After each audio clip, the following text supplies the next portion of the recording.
You're watching Fugitive Red-Eye, and welcome to Season 3 of Takeshi Tuesdays. As I mentioned in a previous Red-Eye Raw, this season is going to be done a little bit differently. We're going to be doing it in three 5-round bursts. So essentially, we'll do 5 weeks of episodes, and then we'll have a hiatus. Then there'll be 5 more weeks of episodes, then another hiatus, and then we'll finish off with the last 5 episodes. I'm doing that so it's easier to produce these somewhat consistently, but also have time to get ready with new topics. So, for the topic of today's video, as you see in the title, it's every movie where Takeshi's character survives. We're gonna go over only his directorial works. I'll briefly mention the works I've seen that he was in but didn't direct, but obviously, due to the nature of this topic, there will be spoilers ahead for all of the movies mentioned. So his entire directorial catalog, for the most part, there will be spoilers, at least in regards to whether or not his character survives. There are obviously a few movies that he didn't actually appear in, and we'll get to that in a second. And the movies that I've seen that he appeared in but didn't direct are Johnny Mnemonic, Battle Royale, Merry Christmas, Mr. Lawrence, Gonin, and Comic Magazine.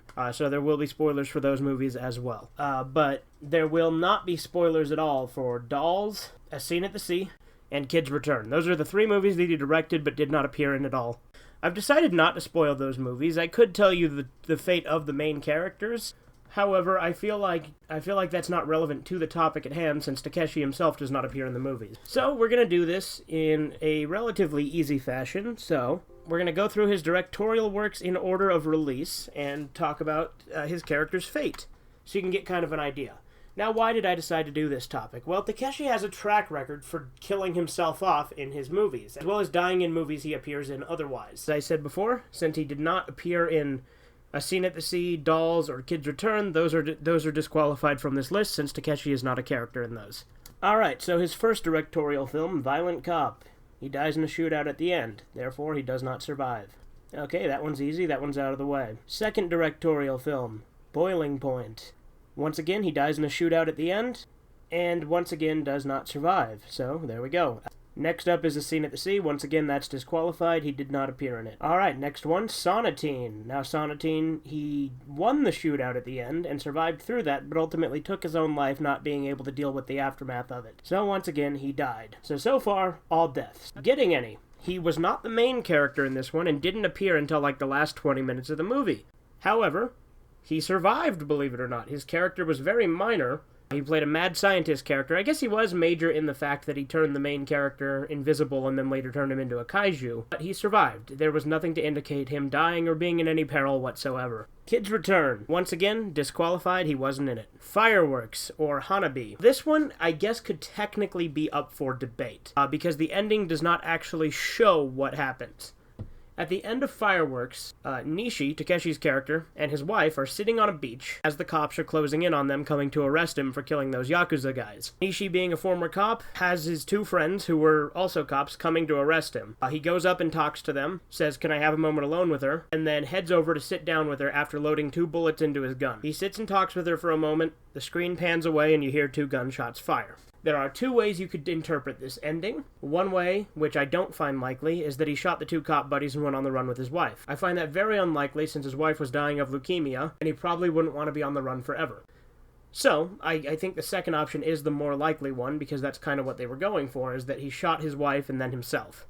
Especially considering right before the scene ends, she says thank you for everything, and then it pans away and you hear the 2 gunshots. Even if that first thing was what happened, and he did shoot the 2 cops, I don't think he would have lasted much longer after that. He probably would have had another shootout later on. But I'm gonna say that he probably killed his wife and then himself, so we're gonna say most likely died for that one. Now we're on to Kikujiro. Kikujiro was a much different movie than the other ones. It's much more of just a road trip movie, and it's just kind of a adventure. It doesn't really have as much violence as a lot of his other movies, although there is a scene where he gets beat up.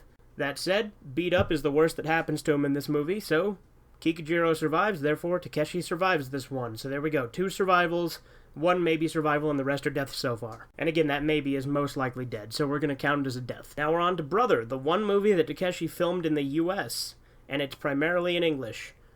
At the end of this movie, Takeshi dies in a shootout, leaving his legacy to his quote-unquote brother, who was the man played by Omar Epps. So he passes on his legacy to Denny, telling him to run away and get out of that lifestyle. So we got another noble death there. Okay, now we're on to Dolls, once again disqualified because he's not in it. Next up, we have Zatoichi. Zatoichi he survives in, he does fall over at the end, but I sincerely doubt that that would have killed him. But yeah, Zatoichi, he survives. It's an action-packed samurai movie, so it's very different from some of the others he directed. Alright, now on to the most complicated one to point out, and that is Takeshi's. Takeshi's is a mindfuck of a movie, and he dies multiple times in it. Both versions of him do, because there are two Takeshis in it. But by the end of it, it all does turn out to presumably have been a dream. And the real Takeshi is shown to be alive and well, so we're gonna give this one a survives, but he did die multiple times in that movie. Okay, Glory to the Filmmaker is similarly bizarre in a much different way. We're gonna give him survives on this one, but Glory to the Filmmaker is just kind of a mess and hard to follow, but we will say he survives that one as well. Achilles and the Tortoise. He watches his entire life pass him by and missing out on much of his family's life, but ultimately he survives. Albeit with serious wounds by the end of the movie. Okay, now we're on to Outrage. Now, technically, in Outrage, they make you think he's dead, and it's implied that he died at the end of this movie. You actually do see him get stabbed, and they say he died in prison. I'm gonna give him survives on this one due to the simple fact that there were two sequels to Outrage, and it's revealed in Beyond Outrage, which is the second installment, that the stab did not kill him, but they let people believe that so that they could fake his death. Now on to Beyond Outrage itself. Now with Beyond Outrage, once again, he survives the end of this movie, but they do not do a fake out. He lives at the end of this movie. Before the conclusion of the Outrage trilogy, there was Ryuzo and the Seven Henchmen, also known as Ryuzo 7 or Ryuzo and his Seven Henchmen. He's a very minor character in this, portraying a cop, and his character survives at the end of the movie, arresting all the main characters. Alright, now we're ending it off with Outrage Coda.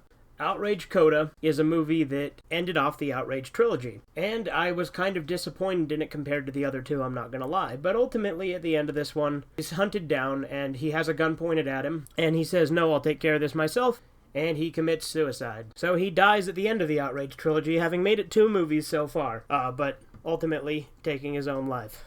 Now just for funsies, we'll talk about the movies that he was in but didn't direct. So there was Battle Royale. In Battle Royale, he dies at the end of the movie, gets killed by Shuya, and his death is him on a phone talking to someone and then dying in the middle of it. It was kind of comical, especially compared to the rest of the movie. He does appear in flashbacks in Battle Royale 2, but those don't really count since he was already dead. And then, of course, there was Merry Christmas, Mr. Lawrence, which Merry Christmas, Mr. Lawrence was his first major theatrical role. He'd been in roles prior to that, but this was his first major one. And the whole point of this movie is that he does die in the end. It's a very sad death. It's a very good movie. I'll actually be reviewing that movie later this season. Then, of course, there was Gonin. He dies at the end of that. Both him and the main character shoot each other and both bleed out and die. Alright, now there's Comic Magazine. He survives the end of Comic Magazine, believe it or not. Comic Magazine, he was the corrupt cop that murdered the guy in his apartment. At the end of the movie, he walks away and survives. Johnny Mnemonic, he dies. He dies at the end of Johnny Mnemonic. So there we have it.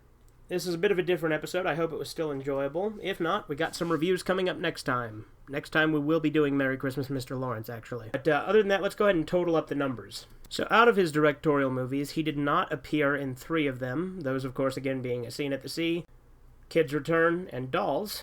And he died in 6 of them. Those being Violent Cop, Boiling Point, Sonatine, Hana-bi or Fireworks, Brother, and Outrage Coda. And out of the movies he directed and appeared in, he survives 8 of them. That being Getting Any, Zatoichi, Takeshi's, Glory to the Filmmaker, Achilles and the Tortoise, Outrage, Beyond Outrage, and Ryuzo 7. Now, technically with hana-bi, you could consider that either a death or a survival, but I'm counting it as a death because it makes the most logical sense.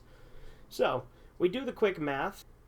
So, out of the 14 movies he appears in, he survives 8 and dies in 6. Again, this is only including his directorial movies, which he also appeared in. We divide that and we get approximately, he has a 57% survival rate in his movies.